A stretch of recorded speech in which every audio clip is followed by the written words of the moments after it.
Le gouvernement égyptien cherche à accroître ses recettes et dans cette optique a soumis un projet de loi qui entend remplacer l'actuelle taxe sur les ventes par une taxe sur la valeur ajoutée. Mais la proposition rencontre la résistance des Égyptiens.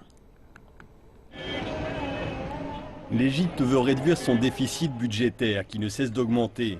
L'économie s'est mal portée cette année et les recettes du gouvernement ont fondu. Ce dernier veut instaurer une TVA qui est actuellement discutée au Parlement, tout en étant vivement critiqué dans la rue. Le coût de la vie est très élevé en Égypte. Quand nos salaires augmentent de 10%, les prix grimpent de 20%. Et maintenant, ils veulent rajouter une nouvelle taxe. Cela va créer des problèmes. Le gouvernement a garanti que la TVA n'inclurait pas les articles de base tels que la nourriture et le carburant. Pourtant, certains experts doutent qu'il soit approprié de lancer maintenant cette nouvelle taxe. L'adoption d'une TVA est pour les pays à l'économie forte, qui sont producteurs. Mais l'Égypte importe 70% de ses besoins. Et le moment est mal choisi pour la taxe. Cela va beaucoup augmenter les prix, d'au moins 20%.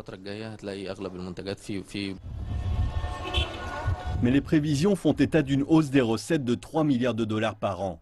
Il est donc tentant pour le gouvernement de choisir une telle option pour renflouer ses caisses. Pour les experts, il existe d'autres moyens. Nous pouvons accroître les recettes en louant des méga-projets à des investisseurs privés, en accroissant les investissements locaux via des partenariats avec l'État, en offrant des subventions pour faire augmenter le nombre de bateaux à travers le canal de Suez et en intégrant le secteur informel, qui est le double en taille du secteur formel dans l'économie. L'instauration d'une TVA est la principale condition posée par le Fonds monétaire international à l'octroi d'une aide financière. Malgré les critiques et les résistances, il semble donc que rien ne puisse empêcher son adoption.